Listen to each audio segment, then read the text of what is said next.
Greetings, Metallians, headbangers, metalists, and my least favorite metalers. Tonight's interview will be with the band Chrysalis, or Chrysalis, much like the now defunct record label, and it's featuring their newest record, Reminder. So, stand by. We'll be talking to them in just a few minutes.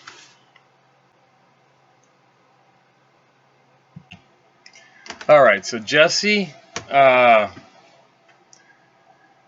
thank you for doing an interview with us. Where are you calling from today? Calling from the hometown, Barstow, California. What's Barstow by? We're like right in between Los Angeles and Las Vegas. Oh, okay. Well, that's a nice couple of bookends for you. You can go down to. Yeah, definitely. It's a really shitty place. I mean, it's nothing but desert. I suppose, but you can go to Vegas and play casinos, and you can go down to LA and play West Hollywood with whiskey and stuff like that. So. The Hollywood scene pretty much sucks. I mean, like, if you notice, a lot of, like, big rock bands don't even tour in California anymore. It's crazy how much, how dead the rock scene is in California. It's mostly happening in the Midwest and, and a little more inland. Yeah, I had a conversation about that with one of our member of our board of directors at the Gauntlet, and he said that they're dozing a lot of places like the Troubadour and a lot of stuff on the Strip is going to get replaced with like Gaps and things like that, So yeah, it's kind of sad because a lot of these places are very historical. Yeah. But the problem is that people simply just, in Hollywood anyway, I know this is the case because I actually lived in LA for 2 years, not that long ago, and the metal scene and the hard rock scene just isn't big enough to support these venues anymore. And even if they were, those people just aren't supportive enough to the degree that they would, come out to all these shows.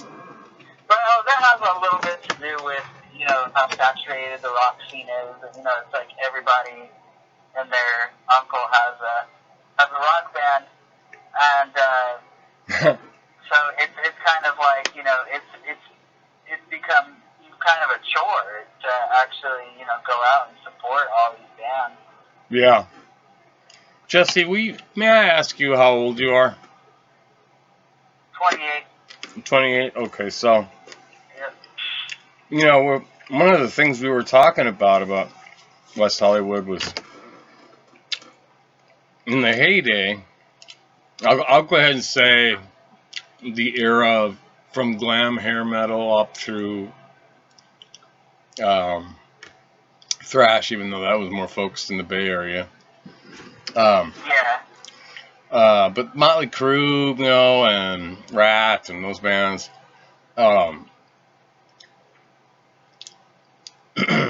their audiences were filled with gorgeous women. And today's metal bands are filled with a few women, but they're not gorgeous. Have you noticed this? Yeah, definitely. I think that the scene is much more male focused now when it comes to metal. Yeah. And, I think the reason for that is because metal was, such a new thing back then, and it became cool. You were like, you were cool and edgy if you, poofed your hair out with crazy amounts of hairspray Yeah. and wore super tight clothes and maybe even some guy liner and shit like that. You were really edgy, and I mean, men and women wanted to be a part of that. And I think that kind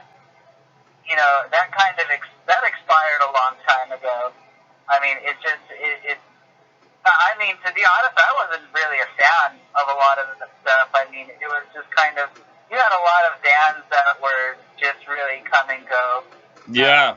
A few that were really good, and then a lot that were just like, cashing in on the trend. And you get that now with like the new eating, I think that the newest scene to attract, fans of like different genders, different cultures would be, the EDM scene. And, you get a lot of artists who just kind of are into cashing on that. And that's kind of a sign that, like, it's about to end, you know. What's the EDM scene? I'm sorry, I feel extremely ignorant. Like electronic music. Okay, yeah, sure. But there's electronic dance music. Because that's kind of, that's like the new thing, or the latest thing. But it has also become very, overly saturated. But it's kind of liberating because music is becoming so much deeper than just, being tied to like a cool thing. Yeah. Music is becoming a true part of somebody's, listening experience. Yeah, so transcends, what's hot at the time. Absolutely. I agree with that totally. And it's kind of like the soundtrack to your life as a fan, and the artistry from the musicians is becoming more personal, and this is just my opinion, of course. But it seems to be becoming more personal and more opening up more, doors inside your mind and exploring things that are, maybe you wished hadn't happened and things like that. So it's pretty cool. But there is a problem. I just finished an article about the elephant in the room, and some companies that are working to try and save this, and that is bands. Now you've got a respectable following, but bands that are doing clubs and like theaters, old restored theaters, those guys are at the poverty level, at the federal poverty level. And being single and young and in a band like that, it's easy to survive that way. But they're in minivans, and years ago it was school buses. You got 5 guys sleeping in a minivan plus their equipment. You probably is that how you travel? Actually, we were able to upgrade a few years ago to an RV. Sweet. But I mean, it's still tough. The same challenges are there. I mean, even though we've garnered a respectable following, it's still tough. I mean, I would say most of us are at the poverty level, and most bands are. Even a lot of musicians who you would think are doing well financially actually are not. And like, for example, hip hop artists, they act like they have all this money because it's fashionable to do so. It's like you have to. That's what your fans want. They want to see that, that the artist that they're listening to is like this big timer and makes all this money because that's what they want for themselves. But truth be told, not many people in the music industry are making all this money, and it just goes to prove how much love there is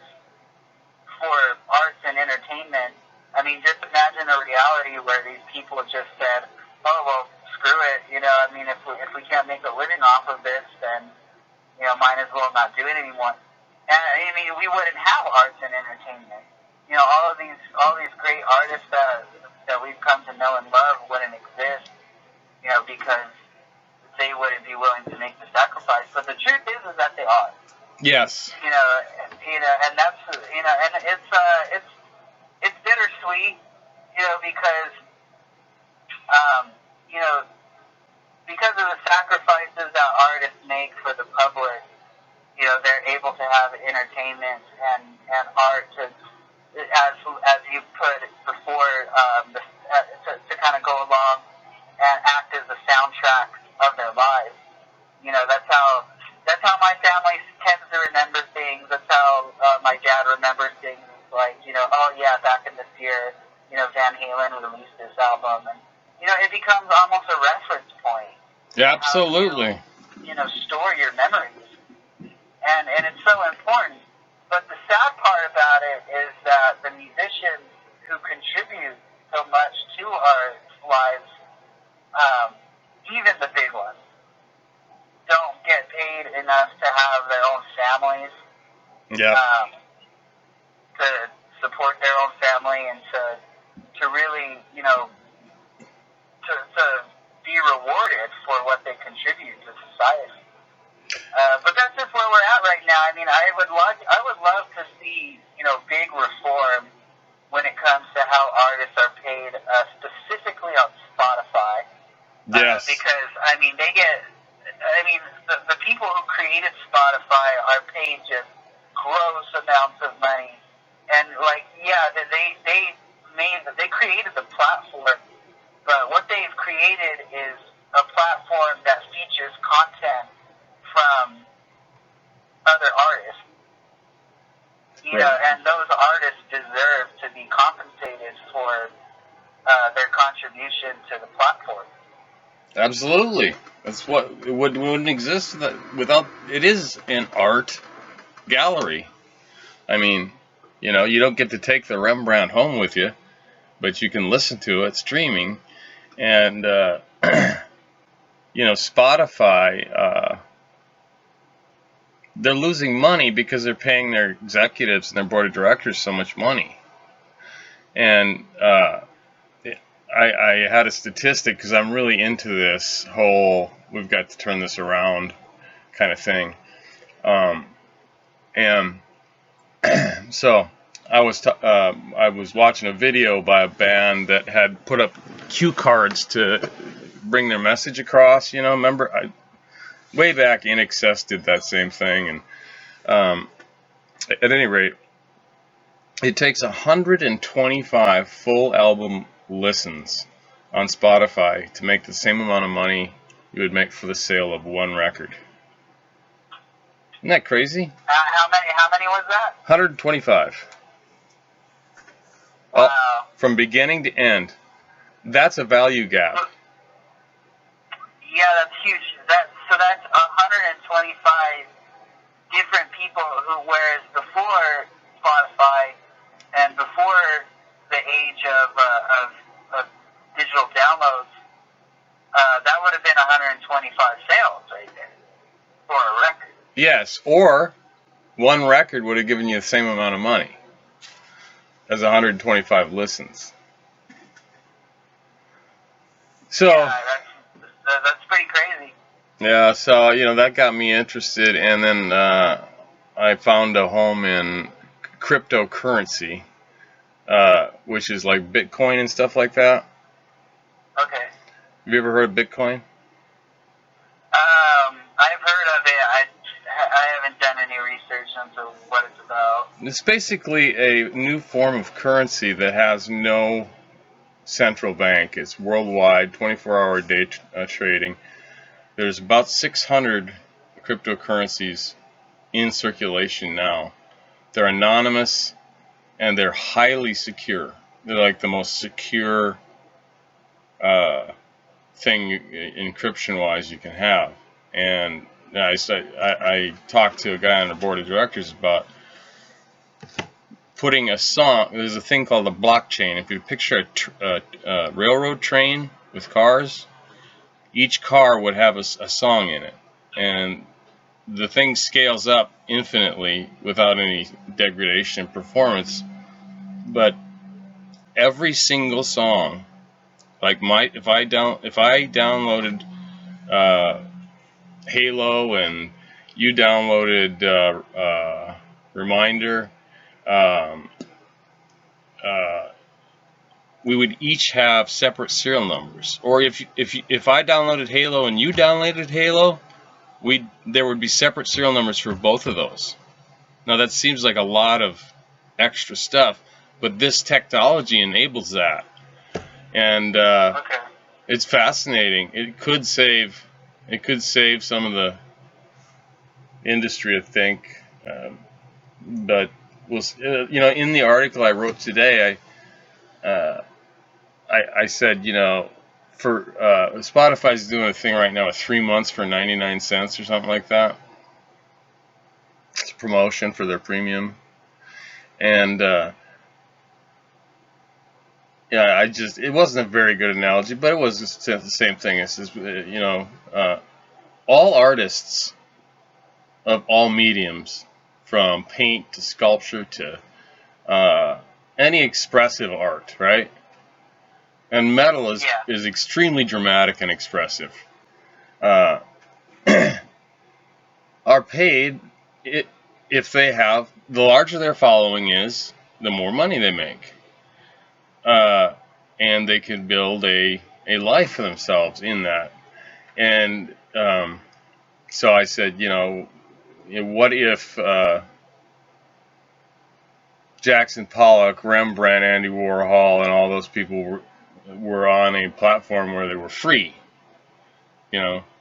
Michelangelo, blah, blah, blah, blah, for 99 cents for 3 months, you could just get these pictures sent to you for free.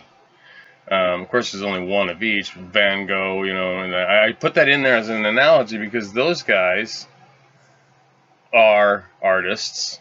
And they went through their starving period, but as they gained popularity, Van Gogh, after he died, the money came. And there's nothing wrong with making money. Anyway, I'm sorry I've talked too much on your interview. But you seem to have a pretty good grasp of what's going on. It's fun stuff to talk about, but they're going back to the whole thing of metal and women in attendance. There actually still are some pretty girls out there, I must say. Yeah. I kind of overemphasized that. I'm talking about the metal chicks, with a lizard leash, pierced into her nose, and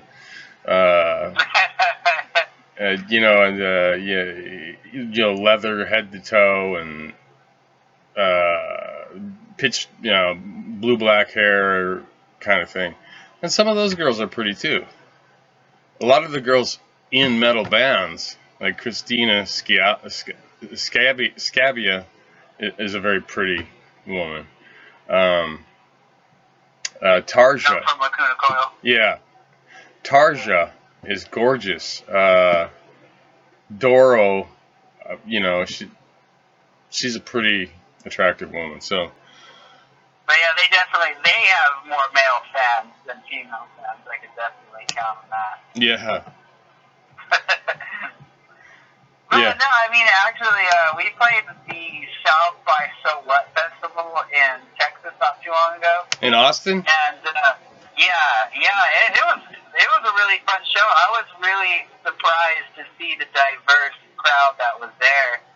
I mean, people of all ages, ranging from preteens to people in their late 30s. The indie scene has been around for a long time. It's never been this huge thing. It's just this scene that has a lot of love within it. And for people who get to experience that love, it's captivating and it holds on to you for years. And and I mean, there was like people who were there to see like Hawthorne Heights, that were like well into their 30s, because they were, they were in their early 20s or even in high school, when they started listening to music like that, and then you had a lot of the younger types who were at our show, checking out Dance Gavin Dance and some of the newer indie bands. So, I mean, it's still very much alive, just not in the way that, you see, like, the stereotypical, rock and roll, like, 80s persona. Right. So Jesse, tell me, what is your role in the band? Are you the vocalist? Yes, I'm the singer of the band. Okay, so are you the guy that can go from straight vocals to growler? Yeah, definitely. I mean, my band draws from so many different influences, and so it requires a lot of the different parts require that I have many different abilities to sing over each part. Sometimes being singing, and sometimes being a little more aggressive. Which I like that kind of diversity because I'm like almost just nauseated by like the amount of just bands that just do this one thing. I know what you're talking about, and when I first started this job, I had to go listen to it. Like I said, do we have any Beethoven around here? Because I was just so cooked out from just endless blood and screaming and yeah. Oh yeah, definitely. It's like it's nice, if you're in the mood for it. But I mean, like if a song basically while I'm going down my Facebook feed and I see a band, I click on the music video, and if the first thing I hear is just distorted guitars, the drums, fast drums, and a growling singer, I just kind of change it. I Right. just kind of skip past the video because I've simply heard too much of that. Yeah, I understand that. I can relate to that absolutely. And it's definitely it's interesting because we talk about how many bands there are out there and like how saturated the rock scene is at times, and yet there's like this scarcity of diversity within the rock scene. Right. I mean, it's crazy. I mean, you really have to dig for it. It's out there. Trust me, it is. There's many great bands in the scene, but you have to like really dig for the shit. Yeah, that's true. I found about 10 of them when I'm doing the roster for another publicist, and all of these guys are 40 or 50, but they've written some great stuff. They played for some big bands in the past and whatnot. But okay, so so we got this thing where death metal, gent, metalcore, or is it deathcore? I think it's deathcore. I don't. My subgenres are weak, and we've got that kind of leading the pack, and then there's a little bit of a thrash revival going on right now, and of course you got black metal and Viking metal and folk metal over in the Nordics. And Accept is back out there. I think it's totally cool that Viking metal is an actual thing now. Yeah, but the question is, where's this all? There's even fucking goblin metal, dude. Like, have you heard of Necrogoblicon? No, but I'm writing it down right now. Oh, dude, check those guys out. They are so hilarious. I mean, there's a very strong comedic aspect to it too, but hilarious. But I mean, there's other like goblin core bands that like take themselves very seriously. Not even, but like it's just a thing like goblin metal. Jesus, Goblin Core? Did you just say Goblin Core? Yeah. I don't know if they refer to it as that, but yeah, it's like straight up goblin metal, dude. That's what. Well, what's Goblin metal? Like Gwar or something? Or give me would you say Gwar is Goblin metal? Gwar? I don't know. No, I don't think so. Actually, I haven't heard too much of Gwar. I've only seen them in their crazy theatrics, in pictures and stuff like that. But I think isn't Gwar like that? They're more like rock and roll, right? Yeah. I'm just trying to figure out what Goblin music is. Oh, dude, check out Necrogoblicon and you will know. Okay, so Chrysalis used to be a record label, believe it or not. Yes, yeah, oh yeah, I remember Chrysalis Records. And they very, very clearly. Yeah, but it's also is it not the larva of a butterfly? Yes. Okay. And did you? We didn't know that when we chose the name. I think we just really liked the way it sounded. Okay, so you said, "Oh, this is a cool name." Rolls off the tongue. Yeah, yeah. It has it's a good sounding word.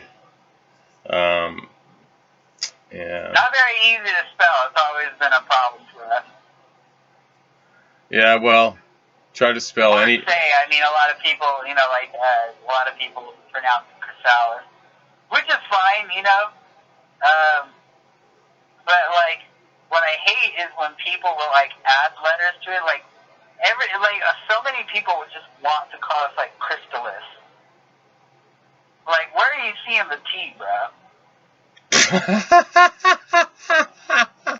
Like they see like the CH and like I don't know, they just get confused by it like right there, like just the first two letters are confused and like they just want to like see crystal, a familiar word within like this, I guess what they think is a difficult word to spell and say, but.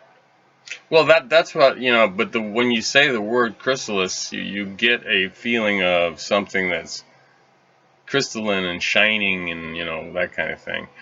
But here's the question now. Okay, so you didn't pick this as a thematic thing; it just sounded good. In the Reminder record, which, by the way, I don't know if you did this on purpose or not, but I've got an inbox full of reminders, and they're just they're just your band, and I'm thinking, what? Oh God, oh shit, what do I got to do? Blah blah blah. Anyway, it's a great record. I like it a lot better than a lot of your contemporaries. I like the harmonies. They remind me of an old band called King's X, kind of, which had beautiful harmonies, just beautiful. It doesn't sound to me like there's some bands that they'll do they'll growl and just shred and then break down and switch to a pop song like Justin Bieber pop song, and you've sort of melded it into a part of the whole, as if there's different voices in the music communicating different things. And it's so I really have enjoyed listening to it. And now I did notice that a couple of your songs had female vocalists, unless you can do that. Okay, so are they permanently on board with the band, or are they was that just a recording studio thing? No, No, we just brought him in for a few sessions because most of the tracks that we used were from our friend Brigitte Roca. Mm-hmm. She's from this band called Aboleth, and they're LA-based metal band. And we brought her in because I had expressed to our producer for the album, Ulrich Wild. He's done a lot of great stuff in the past. If you haven't heard of him, he did, White Zombie back in the day. He did Pantera, Deftones. So he knows a lot of people. So when I expressed to him that I wanted to have female vocals on the album, on certain songs over certain parts, he knew exactly who to call. So he called Brigitte. We brought her over, and we had a hard time at first because she definitely comes from a much different style. She's much more of a rock, like Janis Joplin type of voice. Oh, really? Yeah, for sure. So she didn't want to just lose all of that, for the sake of featuring on our album, but we definitely wanted to get a performance that would meld well, with our style rather than, being this kind of thing that, stands out, far, too far into left field. Mm-hmm. And I think we were definitely able to do that with Brigitte. Now, is Brigitte the name of the... She was able to find the balance between her own style and then, having to adapt to our style. Okay, so is Brigitte... What's the name of the band that she's in? Because my wife is... Aboleth. How do you spell that? A-B-O-L-E-T-H.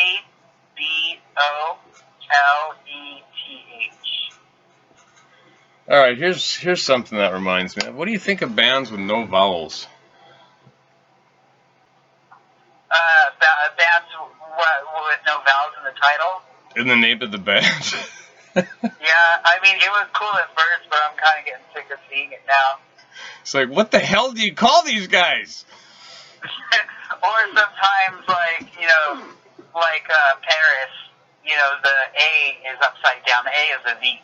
Yeah, or they use a V for a U, like Latin. Or churches. Yeah. I've seen that before too. Yeah. I mean, we're just running out of names, bro. Oh, you that's should. how saturated, the music community is. It's like, you gotta start, I can't wait until, people start, just adopting French. Just start naming their bands, different languages. Yeah. That's something I never thought of before, really. Yeah, wouldn't that be cool? Yes, it would. Okay, so what do you think of Gojira? I love them. They're fantastic, aren't they? Yeah, I really love their style. Yeah, I have been following them since Terra Incognita, and I said, there's just something here going on.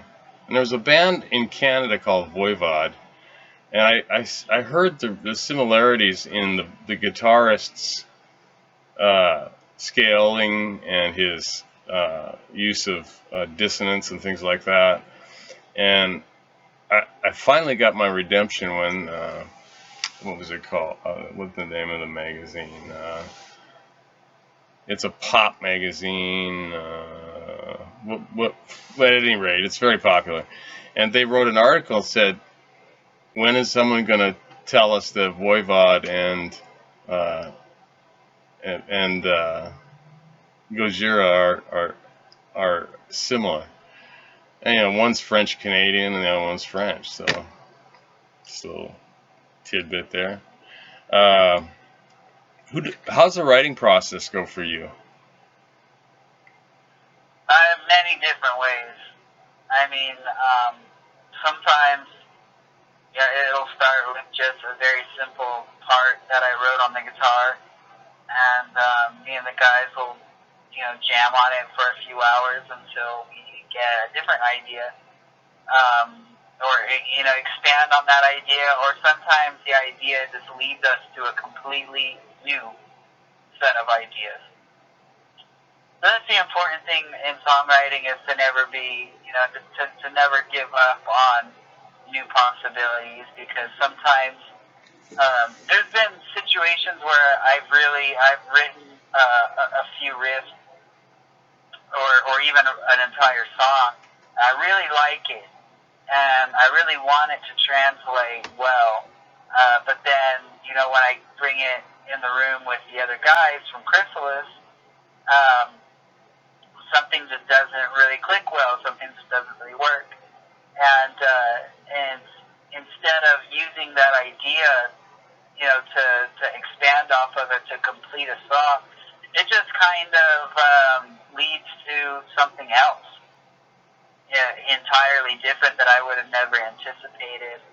And I think those are the songs that turn out the best because they're the most fresh. They don't have as much thinking. Yeah, very organic process, sounds like. Yeah. And then there's the songs where, I just wrote a song, it turned out to be good, showed it to the guys, and we just laid it out, So, right. I mean, it just, that's the beauty of the album, is that, there's a lot of songs on an album, on a full-length album, like, anywhere between 9 to, sometimes 15. And that's a lot of songs, that's not, and it's not as simple as just writing a few hit singles and throwing them out there on Spotify, like a lot of these new pop artists do. It's like every fucking song is like this coordinated hit. Yeah. The way an album should be and used to be commonly is like this collection of work over a certain a certain amount of time, and a lot of those songs came from such different periods of the artist's development, and sometimes you can even hear it on the album. Sometimes you could even hear some of the songs that would never become a hit because maybe they're slightly premature, or maybe it's just not the thing that would hit the airwaves, for whatever reason. But it's a good song, and it fits so well on this body of work that is the album, Right. Yeah, album-oriented rock is still the way that the artists put out music. Even though they could easily go to singles, like in the 50s and 60s. That would be a tragedy if you ask me. I like the album orientation. Is there a common theme in your album, even though it's so diverse musically? Is there any common theme or? I would say that lyrically, yes, because lyrics tend to be the last thing that I work on. I mean, I might have melodies in mind and stuff like that, but the actual words don't come until all the music is laid out. And that was the same thing on our last album, Focus on the Center, and the common theme to the lyrics on that one was religion and themes of Eastern culture and religion, like Taoism and Confucianism, Buddhism, and these different things that I was studying as sort of like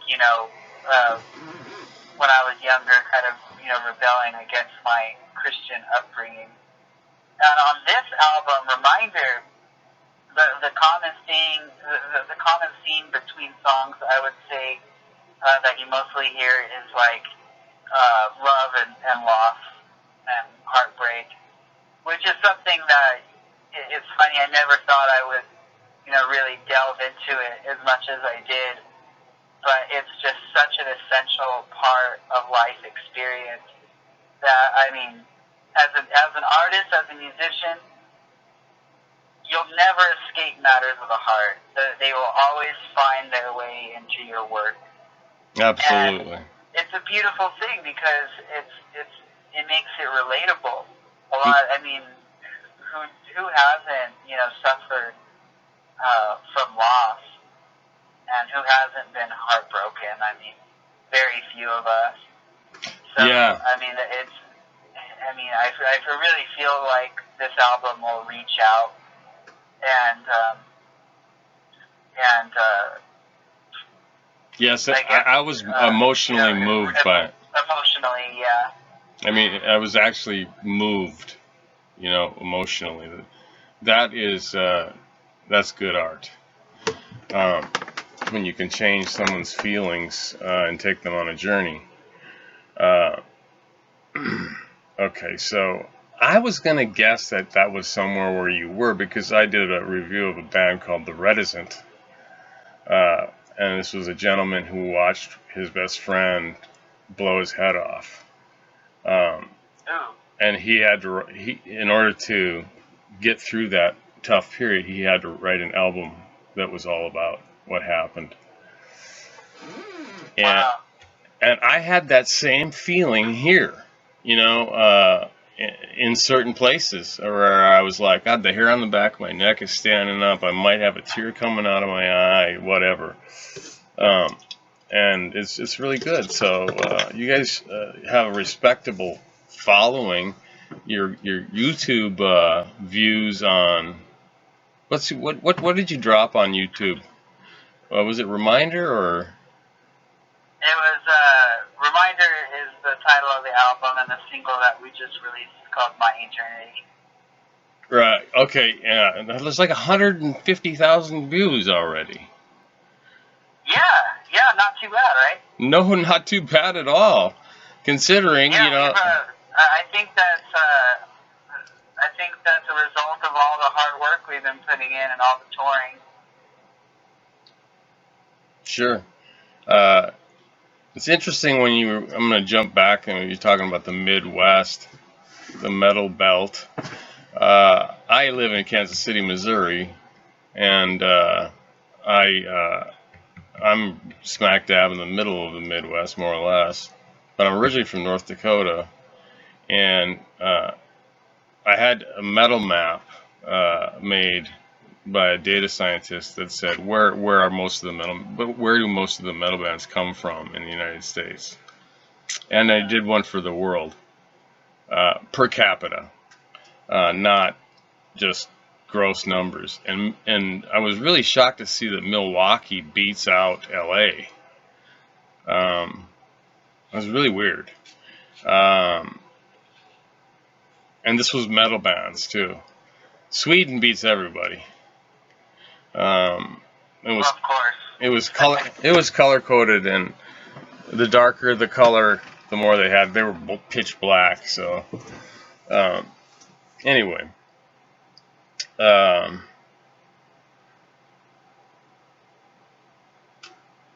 so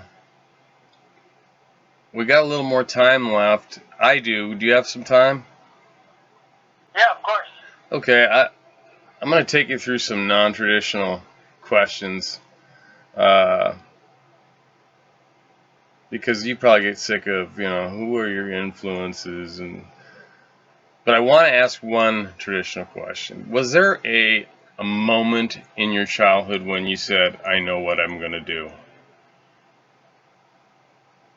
Oh yeah, definitely. I remember that moment very, very clearly. Yeah.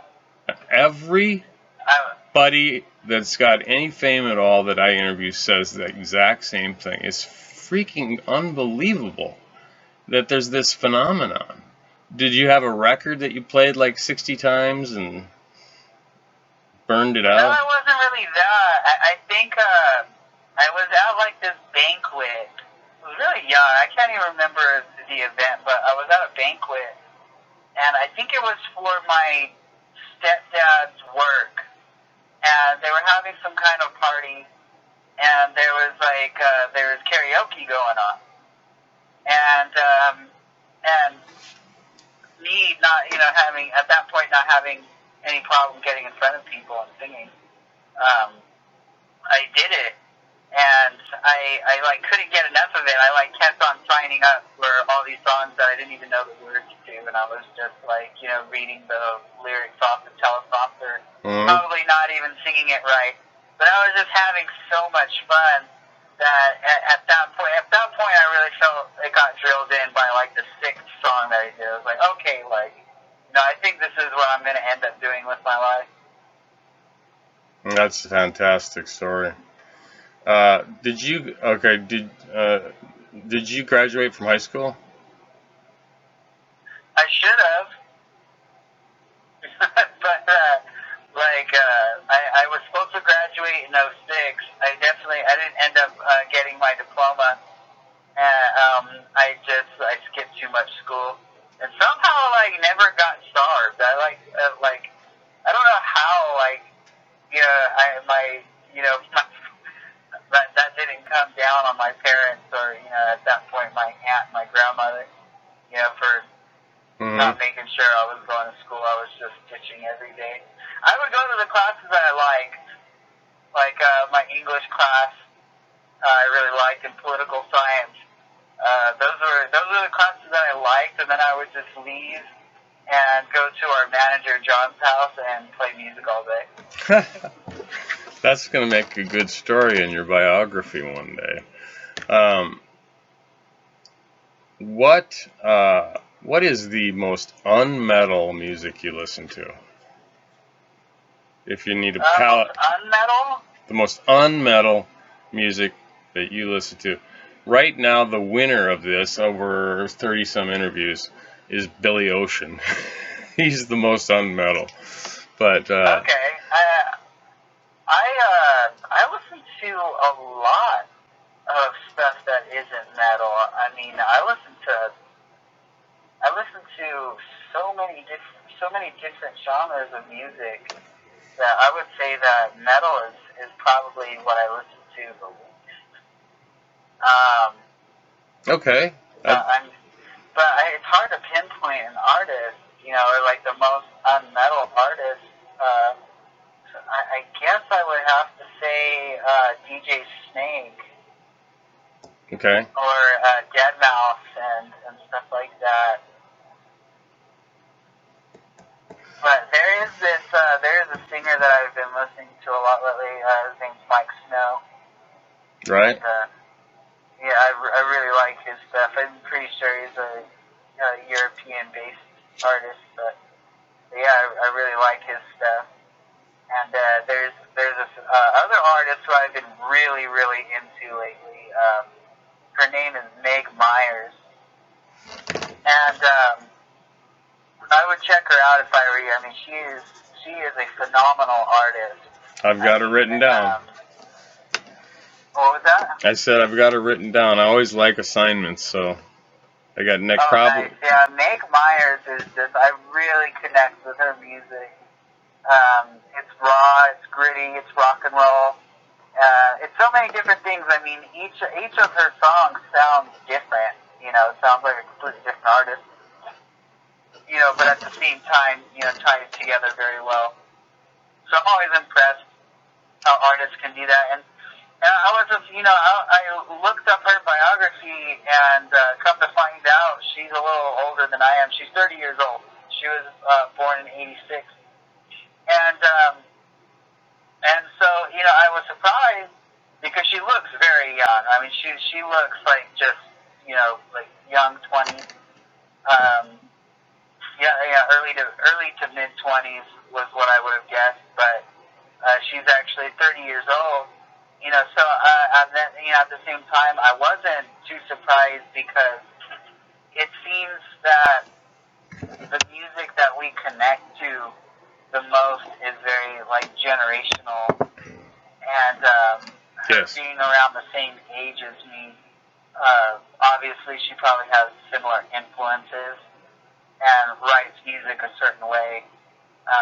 So I think that was kind of the reason that I connected with her so much, is because her music was so good to me, and when I looked her up, she just happened to be my age. Have you gotten her phone number yet? Her phone number? Yeah, have you got her phone number, I said. No. Okay. No, I would love to. Go for it, man. Then you might be the guy at Spinal Tap who brings his girlfriend and she wants to play the tambourine. Yeah, I mean, I'd probably be like, amongst the 5 million dudes who like ask for her phone number in her inbox. Yeah, you never know, man. You'd be surprised. You'd be surprised. Okay. We could definitely use a tambourine player. We need more cowbell, I think. No, I don't think that. So you write the vocal melodies and the words, right? Yeah, I write a lot of the songs as well. I play guitar and piano, keyboard.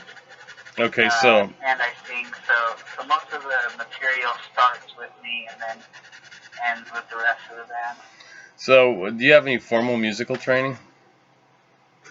Yeah, definitely. My aunt got me into guitar lessons when I was about 12 years old.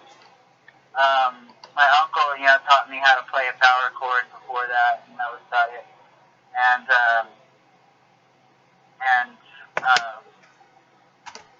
I took lessons from the time that I was 12 to about 16 from this guy named Patrick Keys, who's a phenomenal musician. And he taught me a lot of good stuff, but mainly he was like a family friend, and some of the more important things that I feel he taught me was from when we were just kind of hanging out and talking. He's a very spiritual man, and he taught me the importance, especially in the music industry, the importance of humility. Oh yeah. And I think that those talks that we would have and the times that we hung out, I feel like that was much more important than the actual music lessons. Which were also great. I mean, he taught me how to focus and to drill on things that are difficult, and repeat them over and over again.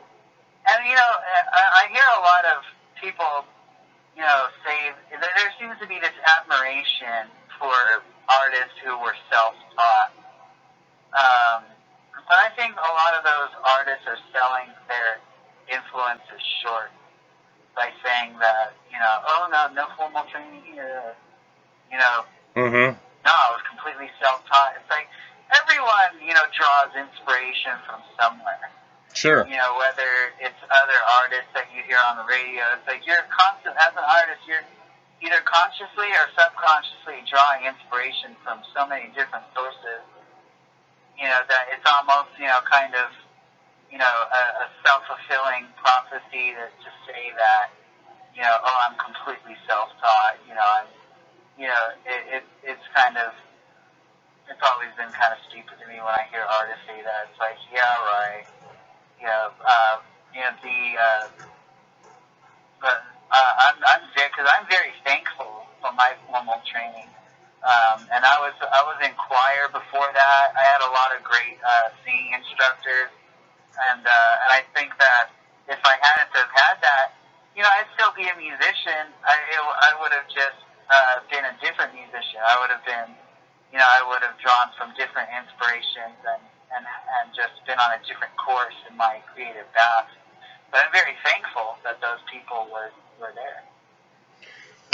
My God, Jesse. I got to tell you, I have never talked to a 28-year-old man who was so grounded. Maybe you don't feel grounded, but hell, No, thanks. I really appreciate that. Yeah, I mean, you're very articulate. You understand the process, and you were studying Eastern religions in high school, were you? Yeah. And I'm like, geez, I was still like afraid of hell in high school, Yeah. And I was like, but I knew I was going to hell because I was a party freak, and so I figured I might as well do it in style. The metal stuff. That Yeah. does it right there, man. Yeah, there was a lot of those shows and traveling tent revivals saying, "But this is satanic, burn it, burn it." And I had one of my friends just freak out, and he was a Orthodox Greek Catholic, but it's just, you don't hear about people of your age wanting to know more about that kind of thing, and talking about humility. My God, I mean, I didn't learn humility until I was in my 40s. I didn't learn the benefit and value and necessity for humility. I might have been humble, but I didn't study the value. You know what I'm saying? Um, Yeah. I wasn't Yeah, like definitely. That's why I'm very glad to have had, like I said, the influences that I had in my life, because I would have been, kind of navigating uh, navigating the world, and the world of music also, blindly, and having to learn things the hard way. right. Yeah, so that's really really fascinating. You said English was your favorite subject. Do you read? Yeah, definitely. What kind of books do you read? I read all kinds of shit. I mean, I just recently got into reading fiction. When I was a kid, of course, I read a bunch of Star Wars books, Sure. and then started, getting into, religious texts and stuff like that. And recently, I've just been reading a lot of documentaries, Biographies and stuff. or biographies. I mean, yeah, biographies and autobiographies and shit like that. Just because, especially, from successful people, because I find it fascinating, the road to success. Oh yeah, yeah. I love And that. I feel like maybe I'll learn something. Sure. The the biggest parallel that I seem to draw from all these biographies of successful people is that they have their own unique road. Yeah. They had to pave their own way. It's like there doesn't seem to be this one recipe. No. Foolproof recipe for success. It's just Yeah. mere adaptation. There's also no get rich quick schemes that work. I mean, a lot of the get rich quick schemes will, help you get someone else rich. Yeah.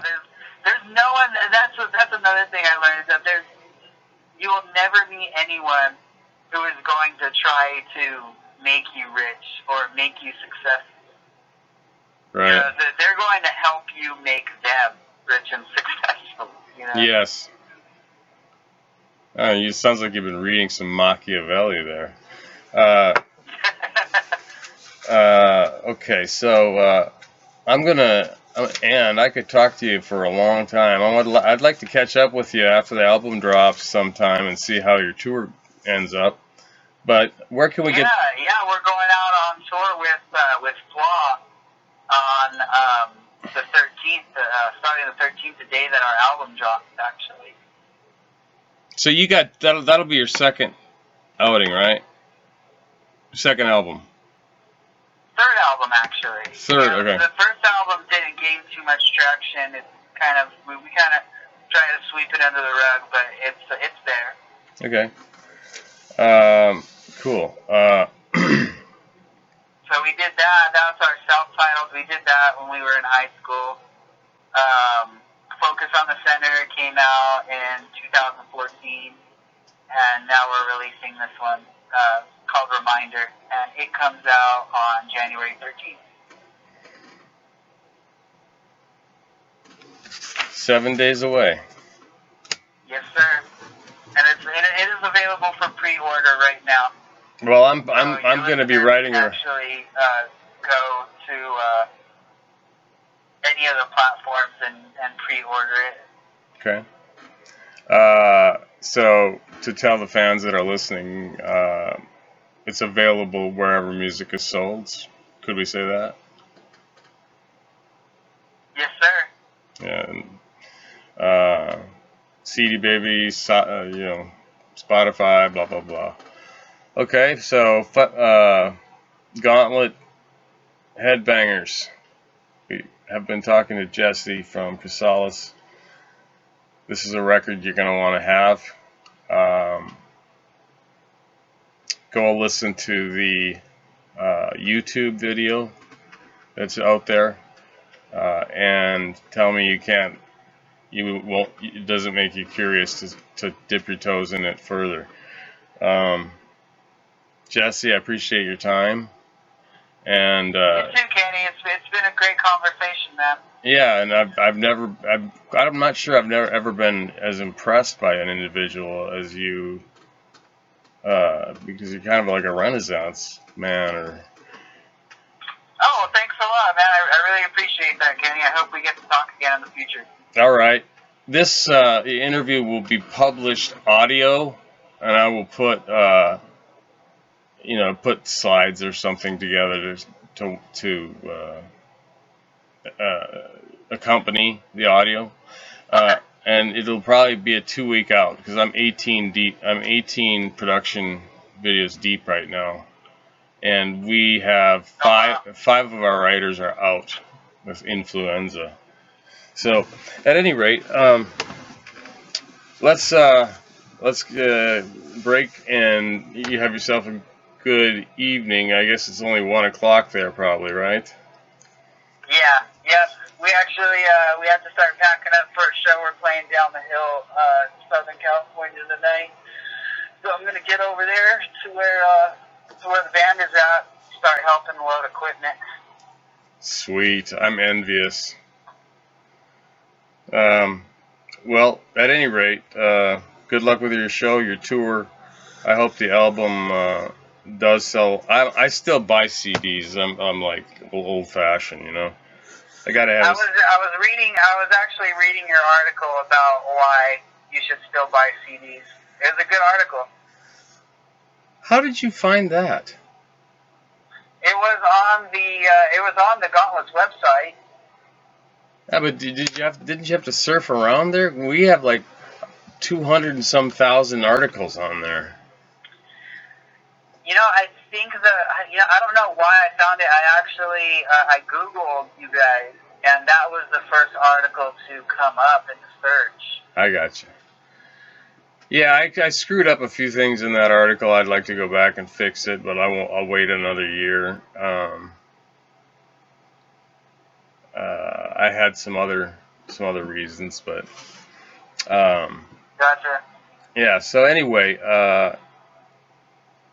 that's cool that you read that, man. It really is cool.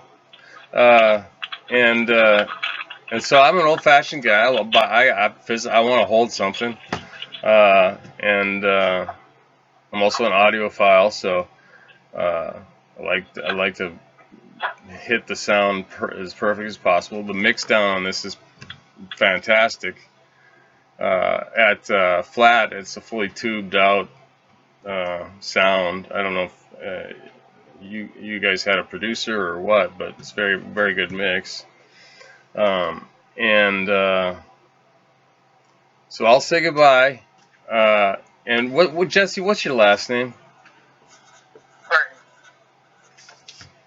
Is that a stage name or is that your actual? Yeah, Jesse Burton is my stage name. Okay. So when this goes public, I will. I'm going to try to get a review of your record done and this posted as a feature article, and then I will notify you on your Facebook page in the contact section. If you have one of those, I was like, I'll give you the URL and everything. You can expect that it will be hit. Maybe 100,000 people will read it or will listen to it. Oh wow, great! Yes, and over the year, you can expect that 500,000 probably will read it. We are the last independent. Not there might be others out there, but we're one of the last independent alternative presses. And, Okay. and so, everybody else is sort of like merged into these giant things, and but Right. we did a survey of our audience, which is very loyal, and said, do you think we should get WordPress going and clean up the site and make it look like Blabbermouth or Loudwire? And like 68% said no, we like the grassroots look. So we're kind of in a quandary about that. Anyway, Interesting. yeah, it is interesting.